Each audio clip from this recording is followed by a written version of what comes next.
இந்த ரோடு போடுறதுக்கு செலவு பண்ணது பார்த்தீங்கன்னா ஒரு 10.5 லட்சம். அது பார்த்தீங்கன்னா என்னுடைய மேரேஜ் செலவுக்காக நான் சேர்த்து வச்சிருந்தது. இப்போ நீங்கள் பார்த்துட்டு இருக்க இந்த தெருவில் இருக்க ஒரு ரோடு இருக்குல்ல, சிமெண்ட் ரோடு, இது வந்து ஒரு தனியால் போட்டது அப்படின்னு நம்ப முடியுமா?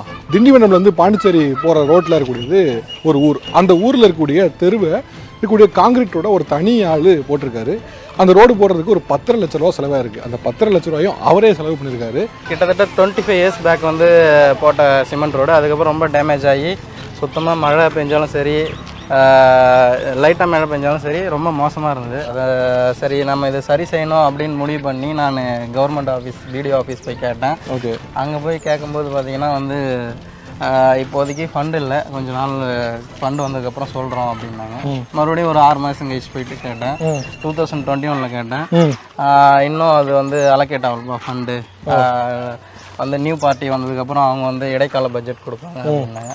அதுக்கப்புறம் போயிட்டு கேட்டேன். அதுக்கப்புறம் இல்லைன்னாங்க. சரி ஃபைனலாக வந்து நானே வந்து என்னுடைய சொந்த காசில் போட்டுடலாம் அப்படின்னு ஒரு முடிவு பண்ணி, ஏன் நான் போட்டேன்னா பார்த்தீங்கன்னா என் கண் எதிர்க்க 2 குழந்தைங்க அந்த டேர்னிங்கில், நம்ம வீட்டு பக்கத்தில் ஒரு பெரிய டேர்னிங் இருக்கும், அது அந்த மண்ணில் சறுக்கி விழுந்துட்டாங்க. அதாவது அந்த சகதியில் சறுக்கி விழுந்து அந்த குழந்தைங்களாம் அடிபட்டுச்சு. அதெல்லாம் பார்க்கும்போது எனக்கு ஒரு மாதிரியாக இருந்தது.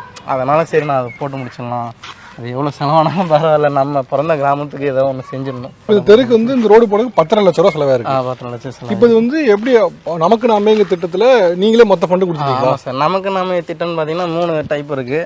ஒன்று வந்து நமக்கு நாமே 1/3னா 3ல் ஒரு பங்கு. அது வந்து நார்மலாக ஒரு கான்ட்ராக்டர்ஸ் யாரெல்லாம் ரிஜிஸ்டர் பண்ணிக்கிறாங்களோ கவர்மெண்ட்டில் அவங்க எடுத்து போடுவாங்க. பொலிட்டிக்கலாக சில பர்சன்ஸ் இருப்பாங்க, அவங்க எடுத்து போடுவாங்க. இன்னொன்று பார்த்தீங்கன்னா 50-50% நம்ம பாதி போடணும், இல்லைன்னா நம்ம பாதி அவங்க பாதி அப்படி இருக்கும். அது வந்து பார்த்தீங்கன்னா ஒரு காமன் பீப்புள் போகலாம். அதுக்கப்புறம் திருப்பி கொடுத்துருவாங்க. அதுக்கப்புறம் கொடுப்பாங்க. அதிலே சில செர்டைன் பர்சன்டேஜ்லாம் போகும் அப்படின்னு நான் வந்து கால்குலேஷன்லாம் போட்டு பார்த்தனால என்னுடைய அமௌண்ட்டு செலவு பண்ணி என்னுடைய அமௌண்ட்டு போகுது. அதனால் சரி நான் என்னுடைய முழுசாகவே போகுது. அந்த திட்டத்தில் சேர்ந்தும் நம்மளால் வந்து ஒன்றும் பயன் இல்லை அப்படின்னு எனக்கு தெரிஞ்சுது. அதுக்கப்புறம் நான் என்ன பண்ணேன், நானே என்னுடைய சொந்த காசில் நான் போட்டு நான் முடித்து நான் என் காசு போனால் போகுது, என்னுடைய கிராமத்துக்கு நான் செய்கிறேன் சார். இல்லை எனக்கு ஒன்றும் பிரச்சனை இல்லை, அதை சம்பாதிச்சுக்குவேன். நான் வந்து நல்ல நிலைமையில் இருக்கேன். HCL டெக்னாலஜியில் சாஃப்ட்வேர் இன்ஜினியராக இருக்கேன், நல்லா சம்பாதிக்கிறேன். சரி போதும், நாம் வந்து எப்படியும் 1 வருஷமோ 2 வருஷமோ கஷ்டப்பட்டு அந்த அமௌண்ட்டு வந்துடும். சரி நம்ம கிராமத்துக்காக செலவு பண்ணோமே அப்படின்னு ஒரு நிம்மதி எப்பவுமே இருக்குது எனக்கு.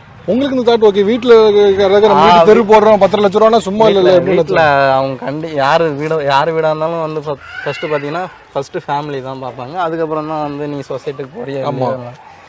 நீங்கள் வந்து ஃபஸ்ட்டு வந்து நான் வந்து வீட்டில் சொல்லவே இல்லை. ஏன்னா வந்து இதுமாரி சொன்னால் வந்து பாலிட்டிக்கல் சைடு நிறைய ப்ராப்ளம் வரும்.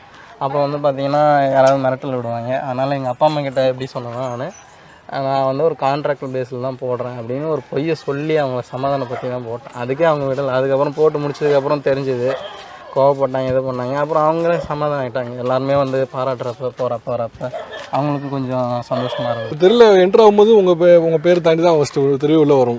என்ட்ரி பார்த்தா எப்படி இருக்கும்? ஒவ்வொரு தெருவும் தெருவுக்குள்ளே வரும்போது நம்ம பேர் அது எனக்கு ஒன்று பெருசாக தெரியல. ஆக்சுவலாக பார்த்தீங்கன்னா நான் போட்டு முடிச்சு 2 மாதம் கழிச்சு தான் நான் போர்டே வச்சேன். எனக்கு அதில் வைக்க வேண்டிய எனக்கு விருப்பமே இல்லை. நான் முன்னாடியே சொல்லிட்டேன். கலெக்டர் ஆஃபீஸ்லேருந்து எனக்கு வந்து அவங்க கொடுத்துருந்தாங்க, இதுமாரி நீங்கள் இன்ஸ்ட்ரக்ஷன் கொடுத்துருந்தாங்க, நீங்கள் உங்கள் நேமில் போர்டு வச்சுக்கலாம் அப்படின்னு. எனக்கு அது பிடிக்கவே இல்லை. அவங்க மறுபடியும் ஃபோன் பண்ணி வச்சிங்களா போர்டு அப்படின்னு கேட்டாங்க. இல்லை வைக்கல சார், நீங்கள் வைங்க அப்படின்னாங்க. சரி வச்சுட்டு இதுக்கப்புறம் தான் என் ஃப்ரெண்டு ஒருத்தர் வந்து இந்தமாரி நியூஸ் சேனல்லாம் சொன்னார். அப்படி சொல்கிறப்ப வந்து அப்படியே நியூஸ் கொஞ்சம் ஸ்ப்ரெட் ஆச்சு. ஓகே. அதுக்கப்புறம் தான் போர்டு வச்சிங்களா? அதுக்கப்புறம் தான் போர்டு வச்சேன். அவன் சொல்லி தான் போர்டு வச்சேன். எனக்கு ஆனால் அது பிடிக்கல. அந்த போர்டு வைக்கிறதுக்கு முன்னாடி வரைக்கும் நான் வந்து இது ஒரு வந்து கவர்மெண்ட் ஃபண்டில் தான் போட்டிருக்காரு அப்படின்னு எல்லாருக்கும் ஒரு தாட் இருந்தது. பரவாயில்ல. ஆனால் போர்டு வச்சதுக்கப்புறம் தான் வந்து சரி இவரு காசு செலவு பண்ணி போட்டிருக்காரு அப்படின்னு எல்லோரும் நம்ப ஆரம்பிச்சு.